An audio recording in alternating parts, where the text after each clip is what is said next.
So ఈ సినిమాలో కూడా లోకేష్ కనగరాజ్ గారు భాషా స్క్రీన్ ప్లేనే ఫాలో అయ్యారు. ఈ మూవీ మీద ఎక్స్పెక్టేషన్స్ ఎలా ఉన్నాయంటే, ఈ మూవీ తమిళ్లో ఈ సినిమా ట్రైలర్ చూడంగానే నాకు వచ్చిన ఫస్ట్ థాట్ ఏంటంటే,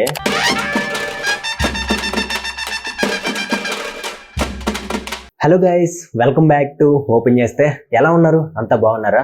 రజనీకాంత్ గారు లోకేష్ కనగరాజ్ గారి కాంబినేషన్ లో వస్తున్న most anticipated, most exciting film కూలీ. ఈ మూవీ మీద ఎక్స్పెక్టేషన్స్ ఎలా ఉన్నాయంటే, ఈ మూవీ తమిళ్లో ఫస్ట్ 1000 crores కలెక్ట్ చేసిన ఫిలిం అవుతుంది అని చెప్పేసి తమిళ వాళ్ళు చాలా హోప్స్ పెట్టుకున్నారు. దానికి తగ్గట్టే ఈ మూవీలో భారీ కాస్టింగ్ ఉంది. అన్ని ఇండస్ట్రీస్ ని కవర్ చేశారు. ఏ మాత్రం కొంచెం పాజిటివ్ టాక్ వచ్చినా గానీ మేబీ ఆ 1000 crores కలెక్ట్ చేయొచ్చు. ఈ సినిమా ట్రైలర్ చూడంగానే నాకు వచ్చిన ఫస్ట్ థాట్ ఏంటంటే, భాషా 2.0 ఇన్ ఎల్సీయూ. మనందరికీ తెలుసు రజనీకాంత్ గారి ఫిలిం కెరీర్ లో భాషా మూవీ ఒక ట్రెండ్ సెట్టర్. భాషా సినిమా రిలీజ్ అయినప్పటి నుంచి ఇప్పటి వరకు కూడా అదే మూవీ స్క్రీన్ ప్లే ఫార్మాట్ తో పుంకాను పుంకాలుగా సినిమాలు వచ్చాయి. ఎప్పటికీ కూడా ఎంతో మంది screen play writers and directors ఈ భాషా మూవీ స్క్రీన్ ప్లేనే ఫాలో అవుతూ ఉన్నారు. సో ఈ సినిమాలో కూడా లోకేష్ కనగరాజ్ గారు భాషా స్క్రీన్ ప్లేనే ఫాలో అయ్యారు విత్ ఆయన ఓన్ ట్రీట్మెంట్.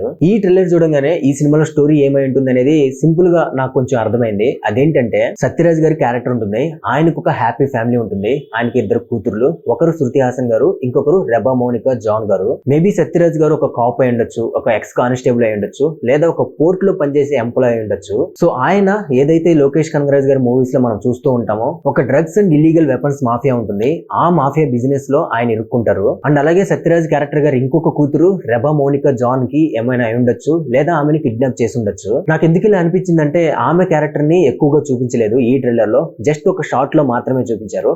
సో వీళ్ళిద్దరిని కాపాడడానికి, వీళ్ళిద్దరిని బయటికి తీసుకురావడానికి సేఫ్ గా శృతి హాసన్ గారి క్యారెక్టర్ ట్రై చేస్తూ ఉంటుంది. తనకి హెల్ప్ చేయడానికి సత్యరాజ్ గారి ఓల్డ్ అండ్ బెస్ట్ ఫ్రెండ్ దేవా వస్తాడు. సో ఈ స్టోరీ చెప్పడానికి లోకేష్ కనగరాజ్ గారు భాషా స్క్రీన్ ప్లే ఫార్మాట్ ని యూజ్ చేశారనిపించింది. దట్టు భాషా సినిమాలో ఉన్న ఒక వింటేజ్ నెగిటివ్ ట్రాన్సిషన్ ని ఈ ట్రైలర్ ఎండింగ్ లో కూడా యూజ్ చేశారు. అదైతే నాకు చాలా బాగా నచ్చింది. నెక్స్ట్ క్యారెక్టర్స్ గురించి మాట్లాడుకోవాలంటే, అందరి క్యారెక్టర్స్ ని చాలా బాగా చూపించారు. నాకైతే నాగార్జున గారి లుక్ చాలా బాగా నచ్చింది.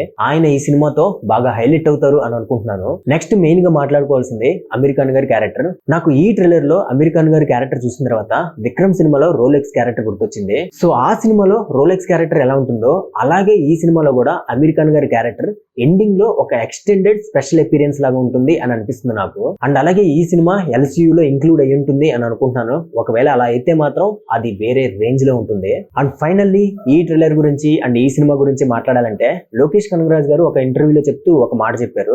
ఈ సినిమా 1000 crores కలెక్ట్ చేస్తుందా, 1500 crores కలెక్ట్ చేస్తుందా అనేది నేను పట్టించుకోను, బట్ ఒక ఆడియన్స్ పెట్టే 150 రూపీస్ టికెట్ కి మాత్రం నేను న్యాయం చేస్తాను అని చెప్పారు. నేను కూడా ఆయన మాట మీద అదే కాన్ఫిడెంట్ గా ఉన్నాను.